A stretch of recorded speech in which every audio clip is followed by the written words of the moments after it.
Hello students, welcome to my channel. My name is Arjun Eswar. Once again, warm welcome and good morning students. Let's see. देखिए lecture number 3 पे हम लोग हैं complex numbers chapter में। हम लोगों ने लेक्चर 1 और लेक्चर नंबर 2 में कॉम्प्लेक्स नंबर्स को लेकर डिस्कस किया था। ओके है, आज हमारा जो डिस्कस है वो है पोलर फॉर्म को लेकर। ठीक है ना, यानी कॉम्प्लेक्स नंबर में हम पोलर फॉर्म को किस तरह से रिप्रेजेंट करते हैं। ठीक है, देखिए जो पोलर फॉर्म है वो पोलर फॉर्म है क्या, कंडीशंस क्या है। देखिए कॉम्प्लेक्स में जो पोलर कोऑर्डिनेट होते हैं, पोलर कोऑर्डिनेट, क्योंकि कोऑर्डिनेट भी कई टाइप्स के होते हैं यार। ठीक है ना, इसी टाइप से एक है पोलर कोऑर्डिनेट है। पोलर कोऑर्डिनेट होते हैं, कार्टेशियन कोऑर्डिनेट होते हैं, इंट्रिंसिक कोऑर्डिनेट होते हैं। बात कर रहे हैं पोलर कोऑर्डिनेट को लेकर। ठीक है, तो पोलर कोऑर्डिनेट क्या होते हैं, जहां पर आपका लिंक r और थीटा से होता है। यानी r मतलब होता है मॉडुलस और थीटा मतलब होता है एंगल। Angle means argument. ठीक है, तो जहां पे लिंक r और थीटा से हो जाए तो वहां पे कंडीशन बनती है पोलर की। क्लियर होगी, वहां पे किसी कंडीशन बनने वाली है पोलर की। और जहां कंडीशन s और phi की हो जाती है वहां बन जाती है इंट्रिंसिक की। ठीक है, खैर आपके पास कंडीशन अभी हम बात कर रहे हैं r और थीटा को लेकर। तो r और थीटा में कंडीशन क्या बन जाती है पोलर कोऑर्डिनेट की। यदि कंडीशन x और y में आ जाए तो आप इसे क्या बोलते हैं, कोऑर्डिनेट को कार्टेशियन प्लेन में क्या बोलेंगे, कार्टेशियन प्लेन में। x और y का लिंक किस में होता है, कार्टेशियन प्लेन में होगा। पॉइंट क्लियर हो गया। तो यार अभी हमने कहा कि इसको हम बोलते हैं कार्टेशियन कोऑर्डिनेट यूज करेंगे कि कार्टेशियन प्लेन में होगा। इसे हम क्या कॉल करेंगे, कार्टेशियन कोऑर्डिनेट। किसमें है, कार्टेशियन प्लेन में। इसमें से ये है पोलर कोऑर्डिनेट। तो इसके लिए कौन सा प्लेन होगा, इसके लिए प्लेन होगा आर्गन प्लेन या कॉम्प्लेक्स प्लेन। क्लियर होगी बातें। यानी आप तेरी ध्यान से समझे इस पॉइंट को। कॉम्प्लेक्स के अकॉर्डिंग ये एक्स एक्सिस, ये वाई एक्सिस है आपके पास। ठीक है ना, कहीं ना कंडीशन कुछ भी पॉसिबिलिटीज है कि सपोज दैट ये एक्स एक्सिस से एंगल बना रहा है थीटा। ओके, और यहाँ पे इसकी कंडीशन को मैंने रिप्रेजेंट किया क्योंकि ऑरिजिन की डिस्टेंस है r और ये पॉइंट है p। इस p पॉइंट के कोऑर्डिनेट है x, y। This is a Argand plane. कौन से प्लेन में बात कर रहा हूं मैं, आर्गन प्लेन में बात कर रहा हूं। तो आर्गन प्लेन में p कोई पॉइंट है जिसका ऑरिजिन से डिस्टेंस x एंड y है। ठीक है, और ऑरिजिन से p तक की डिस्टेंस r। क्लियर होगी बात है आपका क्या।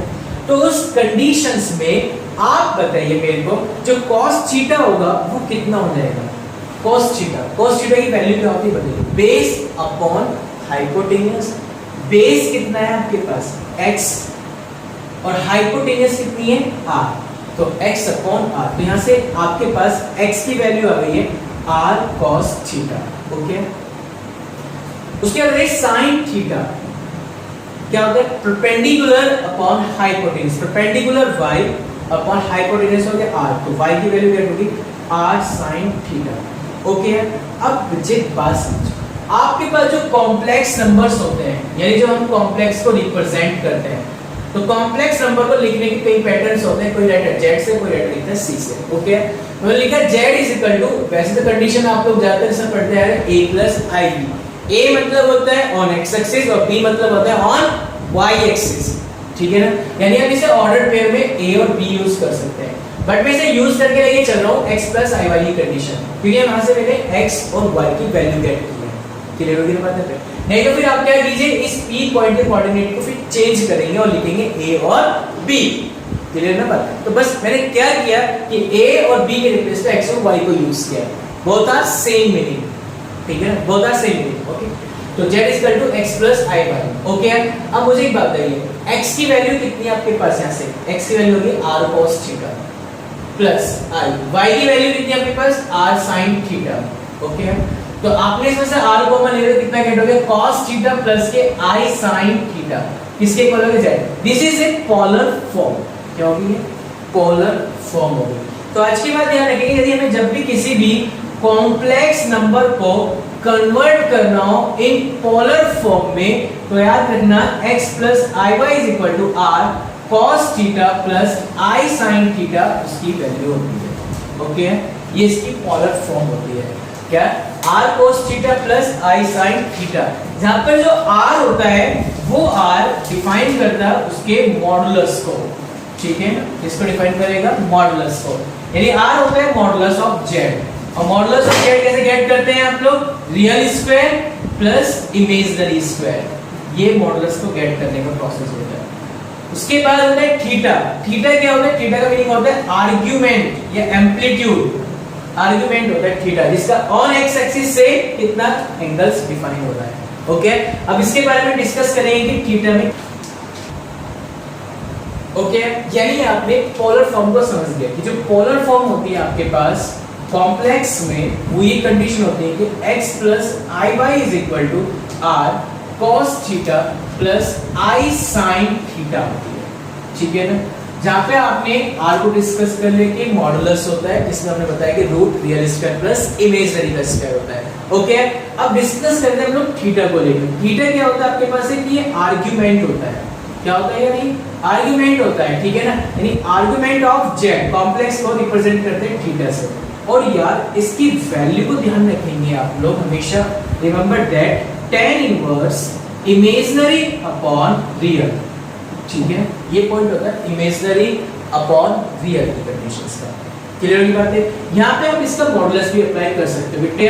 तो argument of z is equal to आपके पास हो गया है tan inverse imaginary upon real. It means theta is equal to, मैं अल्फा भी डिफाइन कर सकता हूँ, जहां पर अल्फा इज इक्वल टू मैं कॉल कर सकता हूँ tan inverse imaginary upon real के मॉडुलस को। ओके, अब ये कैसे करते हैं? उससे लिए सबसे पहले आपको ट्रिग्नोमेट्री की कुछ कंडीशंस आपको नॉलेज चाहिए।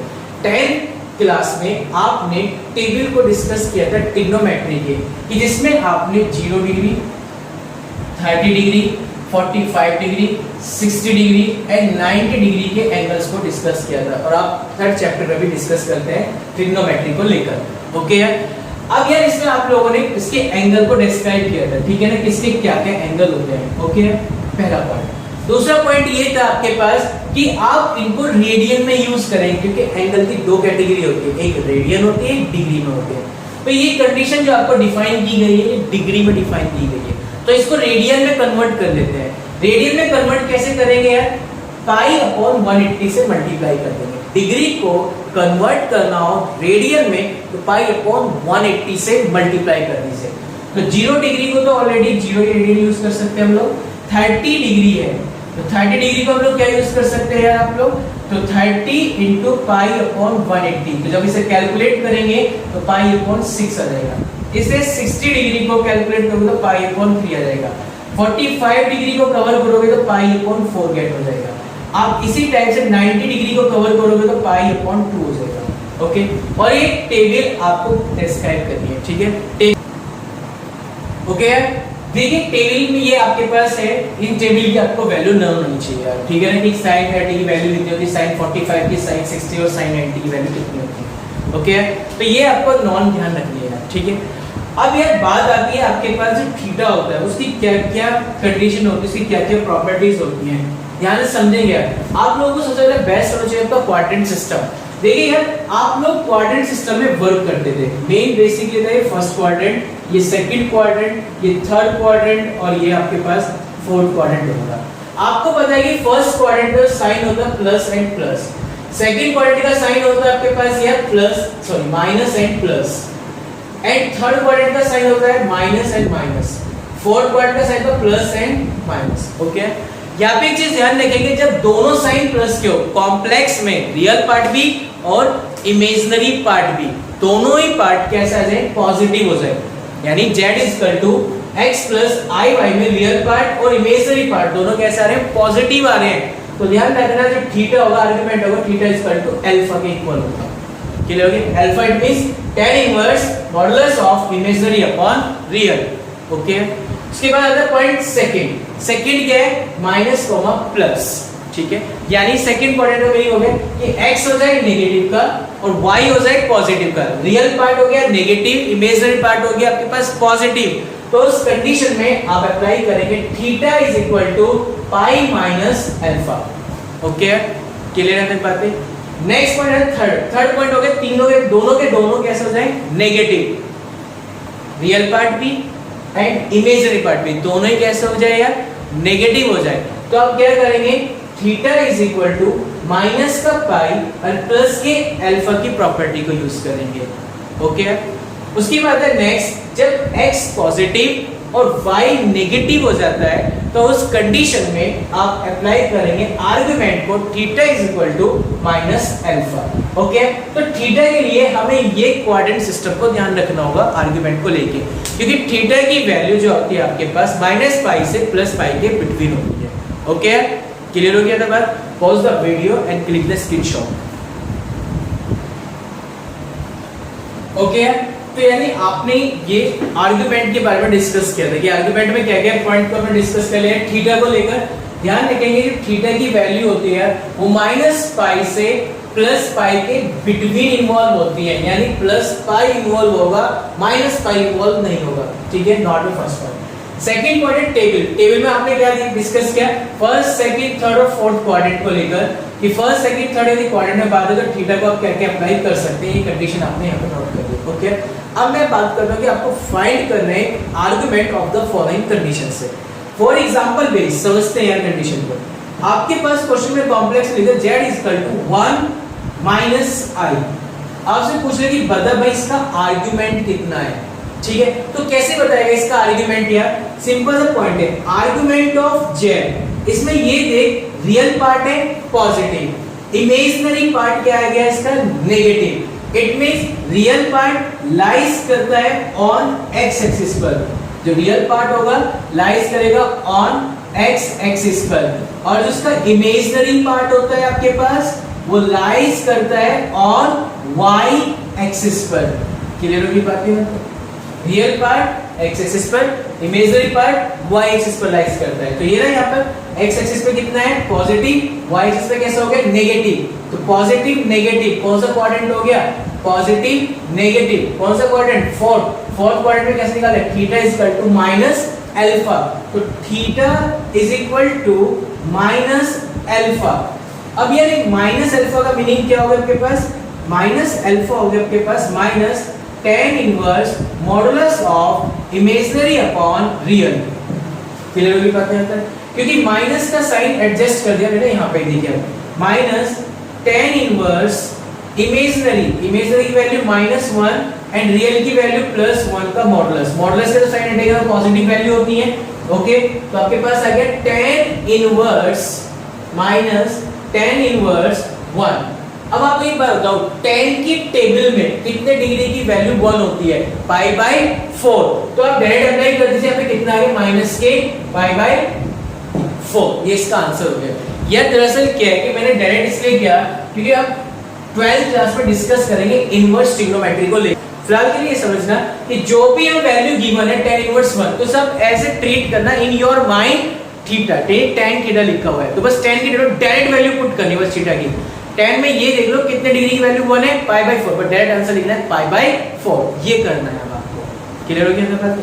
ओके, चलो एक बार एग्जांपल समझते हैं। क्वेश्चन में for example complex z number -1 - i use हो गया, तो आप कैसे बताएंगे आर्गुमेंट? देखिए आर्गुमेंट कैसे गेट किया जाता है? आर्गुमेंट ऑफ z जब दोनों ही साइन नेगेटिव हो जाए, जब दोनों ही साइन नेगेटिव हो गए थर्ड क्वाड्रेंट, और थर्ड क्वाड्रेंट में आर्गुमेंट गेट करने का तरीका होता है -k प्लस के alpha, -π plus alpha, -π plus alpha. It means tan inverse modulus of imaginary upon real. तो माइनस का pi plus tan inverse imaginary part कितना है -1 एंड रियल पार्ट भी कितना है आपके पास -1, तो कितना हो गया प्लस tan इनवर्स कितना गेट हो गया +1। तो यार एक बात, तो tan की टेबल में 1 कितने डिग्री की वैल्यू है π/4, तो डायरेक्ट अप्लाई कर दीजिए, कितना हो गया π/4। 4 पाई में से 1 पाई कैंसिल करते कितना गेट हो गया -k 3π/4। Required your condition. तो इस तरीके से हम लोग आर्गुमेंट फाइंड कर लेते हैं, बट शर्त ये है कि आर्गुमेंट फाइंड करने के प्रोसेस में हमें ये चेक करना होगा कि रियल और इमेजिनरी में किस टाइप का साइन आ रहा है। Okay, and click the screenshot. Okay, अब बस समझते हैं पोलर फॉर्म में कैसे कन्वर्ट करेंगे। आर्गुमेंट के बारे में हमने डिस्कस कर लिया है, अब बात करते हैं हम लोग पोलर फॉर्म में कैसे कन्वर्ट करेंगे अपने कॉम्प्लेक्स नंबर को। Let's see. देखिए यार आपके पास कोई कॉम्प्लेक्स नंबर लिखा है z इज इक्वल टू लिखा 1 + i√3, और आपको पता है कि जब भी आप किसी भी कॉम्प्लेक्स नंबर को पोलर फॉर्म में कन्वर्ट करते हैं तो लिखते हैं r cos theta plus i sine theta, ये होती है पोलर फॉर्म आपके पास। यानी अब आपके पास टारगेट हो गया कि आपको आर की वैल्यू गेट होनी चाहिए और आपके पास थीटा की वैल्यू गेट होनी चाहिए। ओके, देखिए आर कैसे गेट करते हैं, आर का मीनिंग होता था मॉडुलस, मॉडुलस मतलब mod of Z. Mod of Z कैसे निकालते हैं, रियल का स्क्वायर प्लस इमेजिनरी का स्क्वायर। रियल कितना है इसमें 1 और इमेजिनरी है √3, तो 1 स्क्वायर प्लस √3 स्क्वायर। गेट हो गया 1 प्लस √3 मतलब इतना 3, तो कितना गेट हो गया 2, तो ये गेट हो गया r of mod of z. ओके, अब बात करते हैं आर्गुमेंट की, तो आर्गुमेंट ऑफ जेड कितना गेट होता है, प्लीज थीटा। थीटा कितना आ गया, देखिए यहाँ पे दोनों साइन पॉजिटिव है यानी फर्स्ट क्वाड्रेंट, और फर्स्ट क्वाड्रेंट में थीटा इक्वल टू होता है अल्फा, और अल्फा इट मींस होता है tan inverse modulus of imaginary upon real. तो it means tan inverse modulus of imaginary part की वैल्यू है √3 एंड रियल की वैल्यू है 1 का मॉडुलस। ठीक है, tan बन गया आपके पास tan इनवर्स √3, ठीक है ना, और tan इनवर्स √3 यानी tan की टेबल में वैल्यू देख लो कितने डिग्री की है। यहाँ पर tan की टेबल वैल्यू कितने की है, 60, तो आप लिख देंगे 60 को π/3।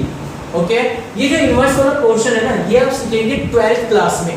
tan इनवर्स के भी प्रॉपर्टीज होते हैं तो क्या क्या अप्लाई करते हैं, यहाँ पर आप ध्यान से डायरेक्ट कीजिए, इसको ऐसे रीड करके चलो कि हमें tan में बतानी है वैल्यूज, क्या बतानी है tan में, फिर tan में कितने डिग्री की वैल्यू है वो लिख दीजिए बस। यहाँ पे कितनी होगी 60, तो इट मींस π/3, तो आपके पास ये थीटा गेट हो गया यानी आर्गुमेंट गेट हो गया। Okay, theta get r get इसकी वैल्यू पुट कर दीजिए फर्स्ट में, तो from first 1 plus i√3 is equal to 2 cos π/3 plus I sin π/3 which is required equation of polar form। Polar form की इक्वेशन गेट हो गई, हमें कंडीशन गेट हो गई है कि हमने कॉम्प्लेक्स नंबर को कन्वर्ट किया है पोलर फॉर्म में। ओके, अब बात करते हैं सेकंड पॉइंट की। सेकंड क्या है आपके पास 1/1 plus i, तो सबसे पहले इसके क्या करेंगे, रेशनलाइज करना होगा। रेशनलाइज कैसे करेंगे, न्यूमरेटर एंड डिनोमिनेटर को मल्टीप्लाई कर दीजिए उसके अपोजिट साइन से, तो 1 माइनस साइन i अपॉन एक बार प्लस एक बार minus a square minus b square, तो 1 minus i upon i square की वैल्यू -1, 1 प्लस 1 कितना हो गया 2, तो आपके पास गेट हो गई value complex z is equal to 1/2 plus -1/2 into i। अब आपको क्या करना है यार, इसको कॉम्प्लेक्स को कन्वर्ट करना हो पोलर फॉर्म में। एक बात ध्यान रखना, हमेशा कॉम्प्लेक्स को कन्वर्ट करेंगे पोलर फॉर्म में तब उस कंडीशन को ध्यान रखो, उसे जितना सिंपलीफाई किया जा सकता है पहले उतना सिंपलीफाई कीजिए। होल स्क्वायर कंडीशन है, होल स्क्वायर करो, क्यूब की कंडीशन है तो क्यूब ओपन करो, कोई भी कंडीशन हो वो उस कंडीशन के अकॉर्डिंग से क्या कीजिए, सिंपलीफाई करना होता है। किसी भी टाइप से by you can prove simplify कीजिए और कंडीशन बनाइए x प्लस आई वाई की, क्योंकि डिनोमिनेटर को i से फ्री करना है। ओके, तो देखिए कैसे करेंगे, ध्यान से समझेंगे अब यहाँ पे। तो केसेस आपके पास ये आ गए यार, z की वैल्यू 1/2 प्लस -1/2 i आ गया। अब इसका सबसे पहले गेट करेंगे कॉम्प्लेक्स फॉर्म में कन्वर्ट करने का process. 1/2 minus 1/2 of i is equal to r cos theta plus i sin theta. Okay, चलिए यहाँ से इसका मॉडुलस बताइए, यानी r की value mod of z, real का स्क्वायर प्लस इमेजिनरी का स्क्वायर 1/2 का स्क्वायर माइनस 1/2 का स्क्वायर, इट मींस 1/4 प्लस 1/4 भाई 1/2 का स्क्वायर 1/4 1/2 का स्क्वायर 1/4 1/4 1/4 ऐड हो गया, आगे के पास 2/4, ठीक है, रूट में आ गया 2/4, इट मींस 1/√2, ठीक है। ये क्या गेट हो गया आपके पास, r गेट हो गया कि 1/√2 हो गया। अब आपको गेट करना है उसका आर्गुमेंट। आर्गुमेंट कैसे गेट करेगा, सिंपल सी बात है, x positive it means real part positive है और इमेजिनरी पार्ट नेगेटिव है, तो विच क्वाड्रेंट, फोर्थ क्वाड्रेंट, और फोर्थ क्वाड्रेंट में आपके पास जो आर्गुमेंट गेट करने का प्रोसेस होता है माइनस के अल्फा, और minus alpha it means minus tan inverse modulus of imaginary upon real. Okay, तो माइनस tan इनवर्स इमेजिनरी, आपके पास इमेजिनरी पार्ट है माइनस के 1/2 एंड रियल पार्ट है 1/2 मॉडुलस 1/2 से 1/2, तो tan इनवर्स गेट हो गया 1, क्योंकि नेगेटिव मॉडुलस तो पॉजिटिव बन जाता है, मॉडुलस के अंदर कोई भी वैल्यू नेगेटिव है तो क्या बनाएंगे पॉजिटिव, तो कितना आ गया पॉजिटिव 1, तो tan इनवर्स 1, तो tan की टेबल बताइए कितने डिग्री की वैल्यू है ये, क्या ही डेरिवेट पाई बाय 4, तो आंसर कितना है माइनस के पाई बाय 4। तो देखिए हम लोग किस तरह से इजी वे में कॉम्प्लेक्स नंबर को कन्वर्ट कर देते हैं उसकी पोलर फॉर्म में। Okay, pause the video and click the screenshot. Thank you so much.